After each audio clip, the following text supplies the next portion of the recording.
الحمد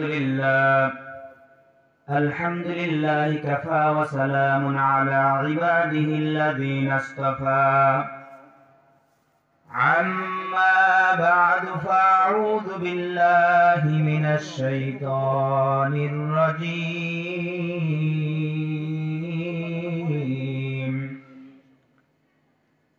بسم الله الرحمن الرحيم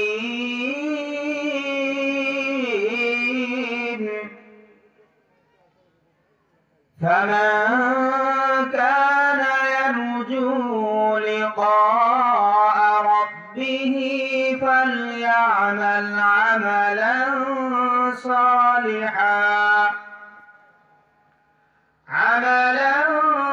صالحا ولا يشرك بعبادة ربه أحدا.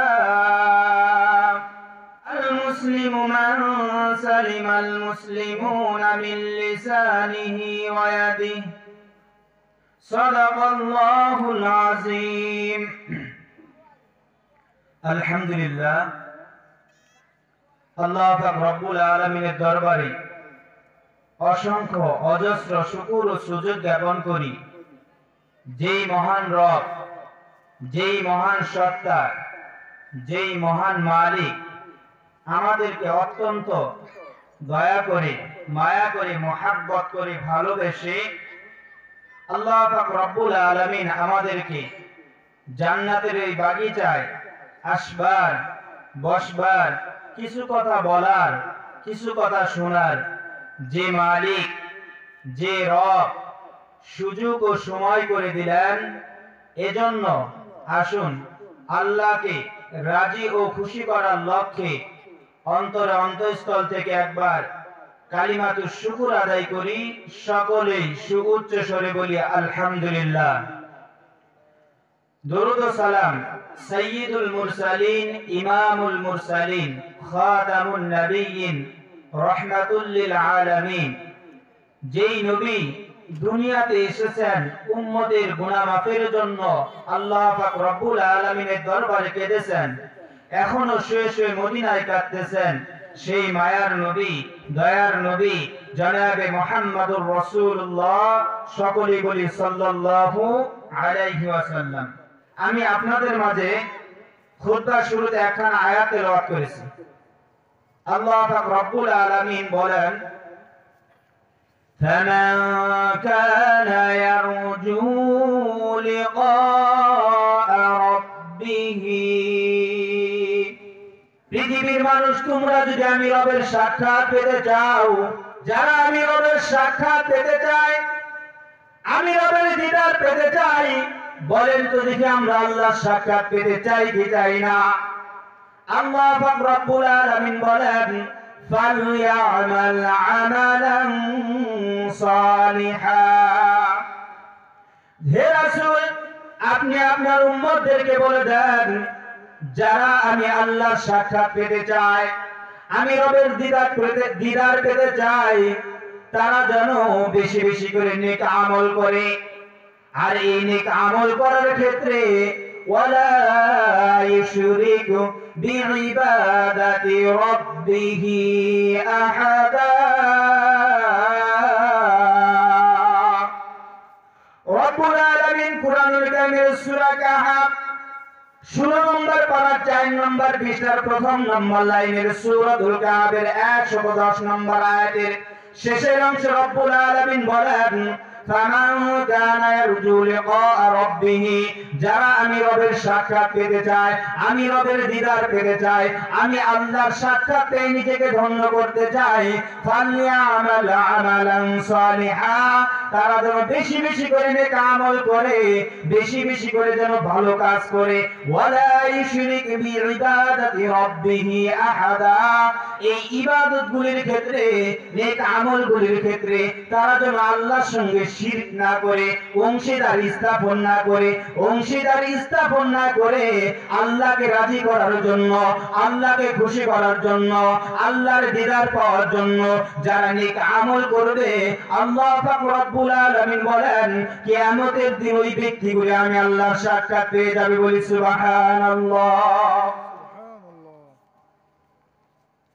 তাহলে আমরা যদি আল্লাহর সাক্ষাৎ পেতে চাই, দিদার পেতে চাই, তাহলে আল্লাহ পাক রব্বুল আলামিন কি বললেন?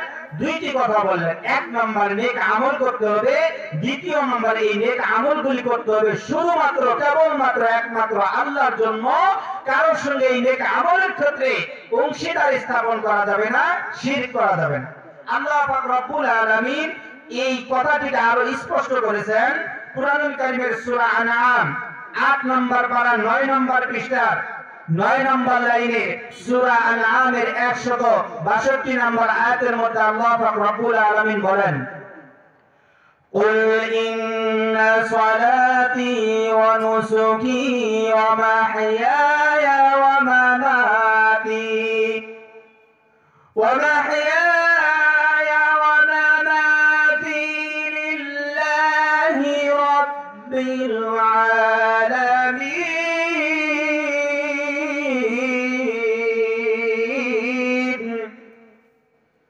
আল্লাহ পাক রব্বুল আলামিন বলেন, কুল হে রাসূল আপনি বলুন, ইন্না মানে নিশ্চয়, সালাতি আমার নামাজ, ওয়া নুসুকি আমার কুরবানি, ওয়া মাহইয়ায়া আমার বেঁচে থাকা, ওয়া মামাতি আমার মরে যাওয়া, লিল্লাহি রাব্বিল আলামিন একমাত্র শুধুমাত্র এই বিশ্বজাহানের রব আল্লাহ পাক রব্বুল আলামিনের জন্য, বলি সুবহানাল্লাহ।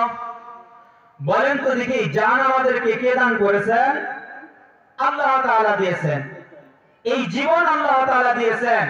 এই আল্লাহ পাক রব্বুল আলামিনের জন্য এই জীবনকে যদি উৎসর্গ করে দিতে পারি, আমার নামাজটা যদি আল্লাহর জন্য হয়, আমার রোজাটা যদি আল্লাহর জন্য হয়, আমার কুরবানি যদি আল্লাহর জন্য হয়, আমার বেঁচে থাকা যদি আল্লাহর জন্য হয়, আমার মরে যাওয়াটাও যদি আল্লাহর জন্য হয়, সমস্ত কাজগুলি যেই ব্যক্তি শুধুমাত্র কেবলমাত্র একমাত্র আল্লাহর জন্য করতে পারবে, আল্লাহ পাক রব্বুল আলামিন বলেন ওই নেক আমলগুলির বিনিময়ে কিয়ামতের দিন আমি আল্লাহর দিদার পেয়ে, সাক্ষাৎ পেয়ে ওই বান্দাগুলি কামিয়াব হয়ে যাবে, বলি সুবহানাল্লাহ।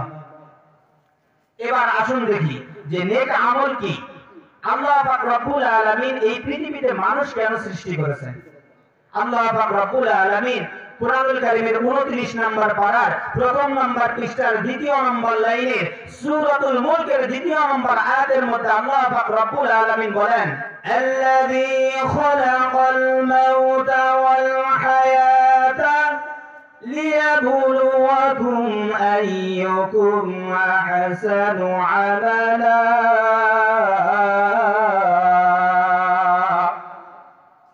আল্লাহ পাক রব্বুল আলামিন বলেন, আল্লাযী খালাকাল মাউতা ওয়াল হায়াতা লিয়াবলুয়াকুম আইয়ুকুম আহসানু আমালা।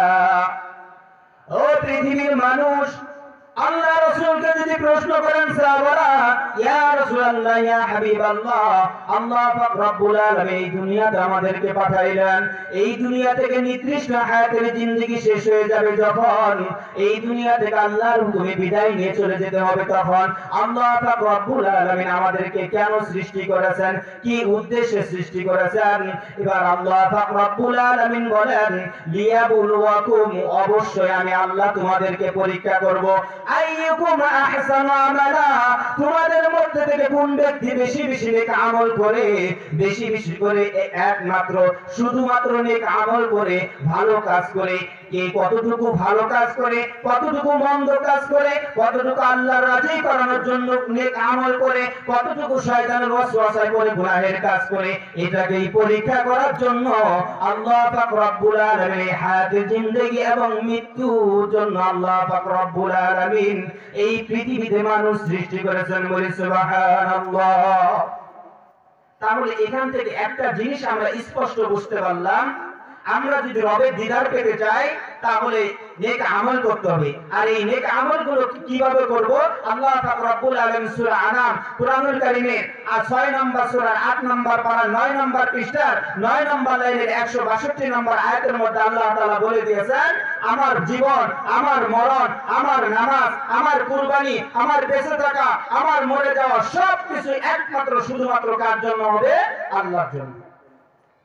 এবার ইবাদত বন্দেগী আমরা শুধু মনে করি যে মসজিদে বসে তাসবিহ পাঠ করা, সুবহানাল্লাহ, আলহামদুলিল্লাহ, আল্লাহু আকবার এগুলো পাঠ করা, এটাই বুঝি সবচেয়ে বড় ইবাদত, সবচেয়ে বড় আমল? না, আল্লাহ রাসূল সাল্লাল্লাহু আলাইহি ওয়াসাল্লাম বলেন একজন মুসলমান অপর মুসলমানের উপরে 6টি হক আছে। কোন সমাজের লোক, কোন রাষ্ট্রের লোক, কোন এলাকার লোকগুলো যদি একে অপরের এই 6টি হককে আদায় করে যদি কি করতে পারে, তাদের মধ্যে ভ্রাতৃত্ববোধ তৈরি করতে পারে, আল্লাহ পাক রব্বুল আলামিন বলেন ওই সমাজটাকে, ওই গোত্রটাকে জান্নাতি পরিবেশ দ্বারা আমি বদলাইয়া দেব। বলি সুবহানাল্লাহ। এক নাম্বার, আল্লাহ রাসূল সাল্লাল্লাহু আলাইহি ওয়াসাল্লাম বলেন, হে রাসূল, আপনার উম্মতদেরকে জানিয়ে দেন, যখন কোন মুসলমানের সঙ্গে কোন মুসলমানের সাক্ষাৎ হয়ে যায়, মুলাকাত হয়ে যায়, যেন সর্বপ্রথম আসসালামু ক্বাবলাল কালাম, কথা বলার পূর্বে ওই ব্যক্তি যেন সর্বপ্রথম সালাম দেয়।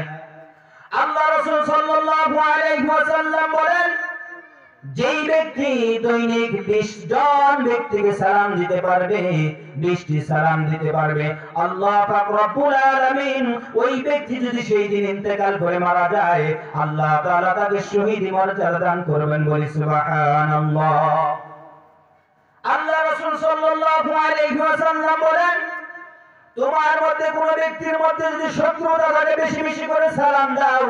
যদি তুমি তার সঙ্গে সালামের সম্পর্ক তৈরি করতে পারো, স্ত্রীর সঙ্গে স্বামীর মহাব্বত নাই, স্ত্রীর সঙ্গে স্বামীর মহাব্বত নাই, স্বামী স্ত্রীকে দেখতে পারে না, কথা বললেই ঝগড়া হয়, যদি ওই স্ত্রী যদি প্রত্যেক দিন নিয়মিত স্বামী বাড়িতে ফেরার পর যদি সালাম দেয়, যাওয়ার সময় যদি সালাম দেয়, আল্লাহ পাক রব্বুল আলামিন দুই জনের মধ্যে এমন মহাব্বত পয়দা করে দিবেন, তাদের মধ্য থেকে যত শয়তানের ওয়াসওয়াসা আছে, ঝগড়া ফাসাদ সব কিছুকে দূর করে আল্লাহ তাআলা তাদের সম্পর্কটাকে জান্নাতি সম্পর্ক বানিয়ে দিবেন। বলি সুবহানাল্লাহ।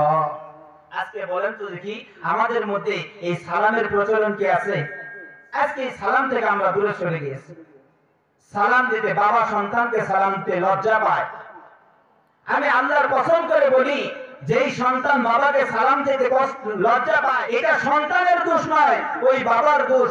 বাবা যদি ছোটবেলা থেকে সন্তানকে যদি সালাম দেওয়ার অভ্যাস করতো, ওই সন্তান বড় হয়ে বাবাকে সালাম দেওয়া শিখতো। আজকে শ্বশুরকে দেখলে লম্বা সালাম দেয়, কিন্তু বাবাকে দেখলে মুখে সালাম আসে না। এটা কি? বাবা সন্তানকে সেই শিক্ষাটা দিতে পারেন নাই।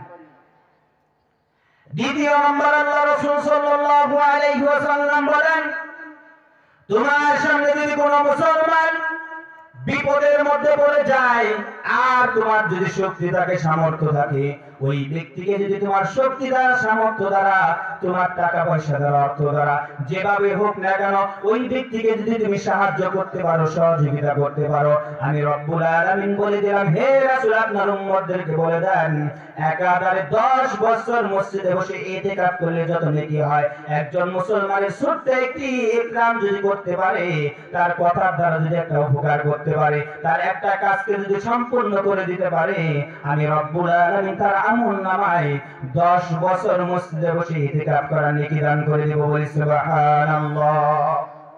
অথচ আজকে দেখবেন আমাদের মধ্যে কেউ, কোন মুসলমান যদি কোন মুসলমানের সামনে বিপদে পড়ে যায়, আরো চেষ্টা করে তাকে কত বিপদে ফেলে তাকে হেনস্থা করা যায়। বলেন ঠিক কিনা?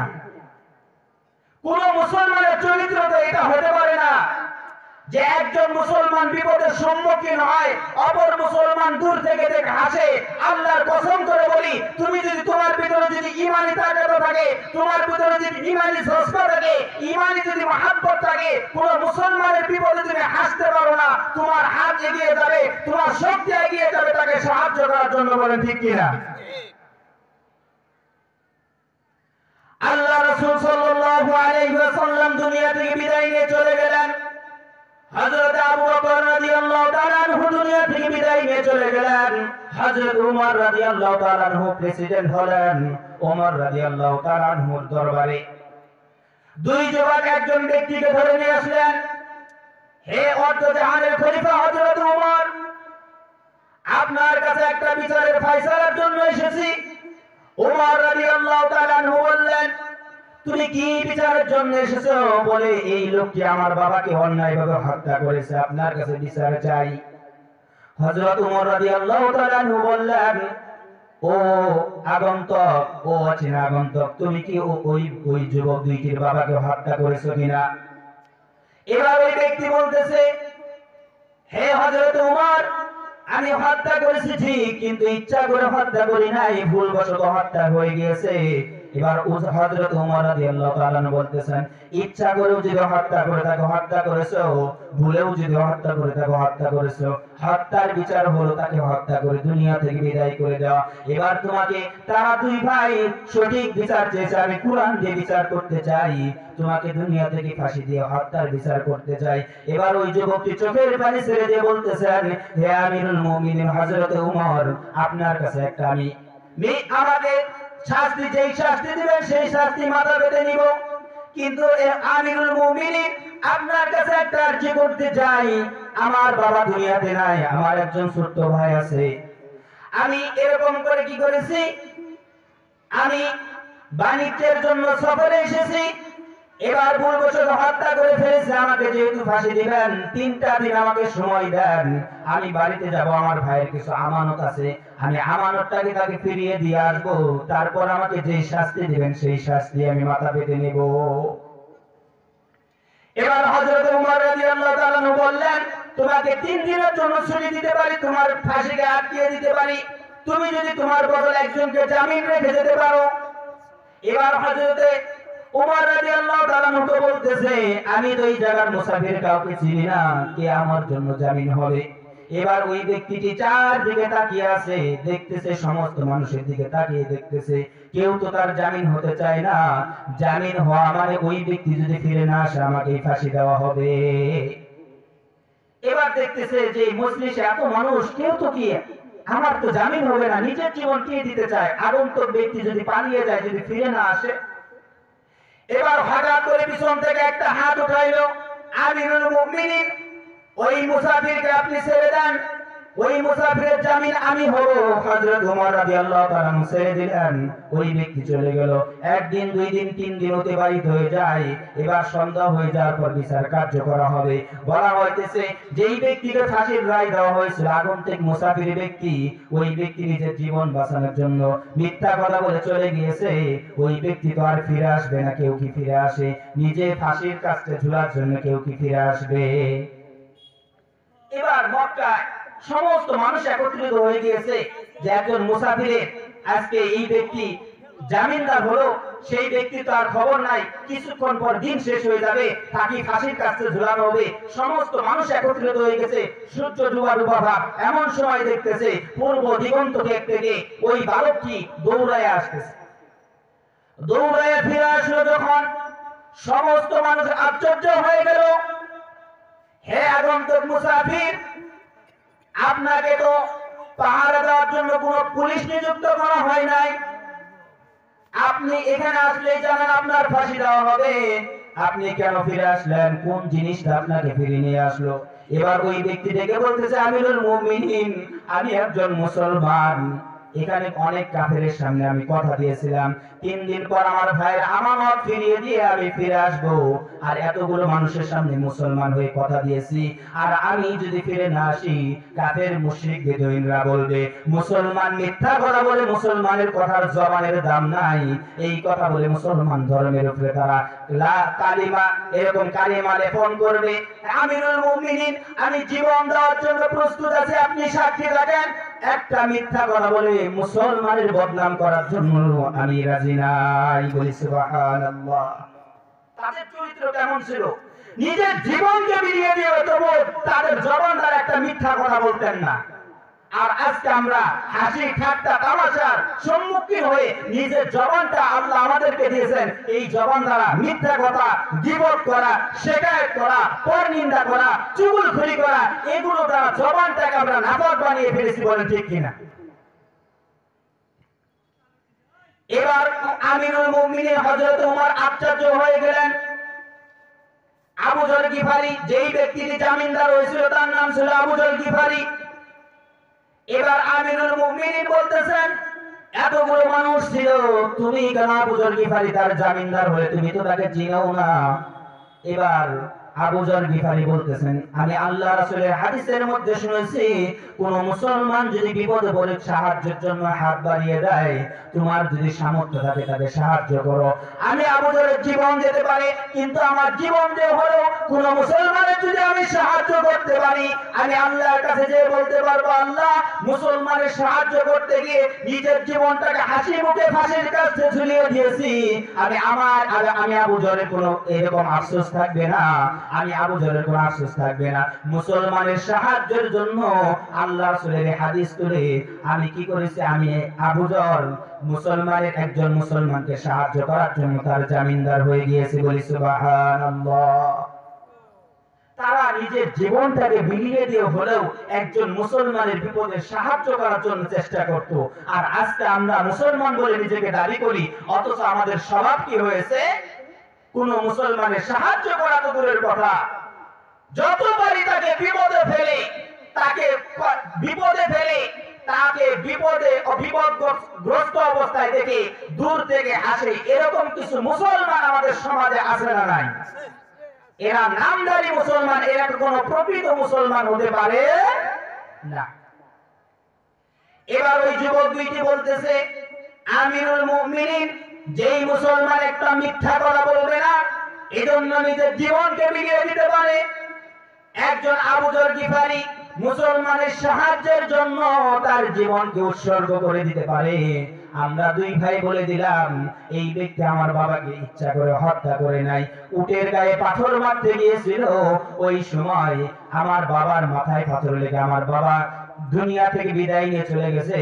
আমিরুল মুমিন, আপনাকে সাক্ষী রাখলাম, ওই যুবককে আমরা মাফ করে দিলাম, আপনি বিচার কার্য ফয়সালা করে দেন। বলি সুবহানাল্লাহ। তাদের চরিত্রটা কেমন ছিল, আর আজকে আমাদের চরিত্র কেমন হয়ে গেছে?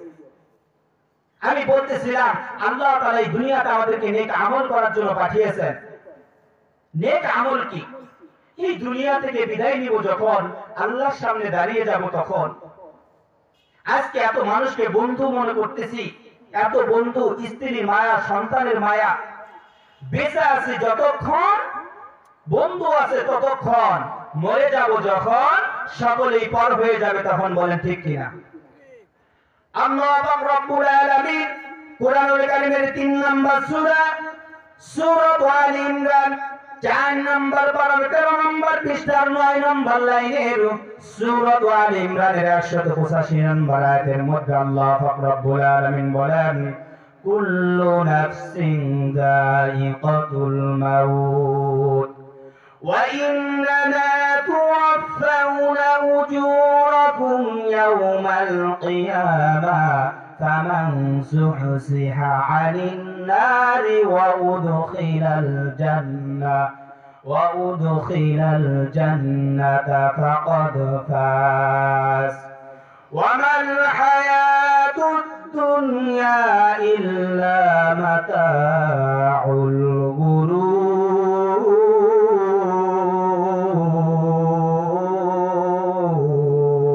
আওয়াজ করে বলুন আল্লাহু আকবার।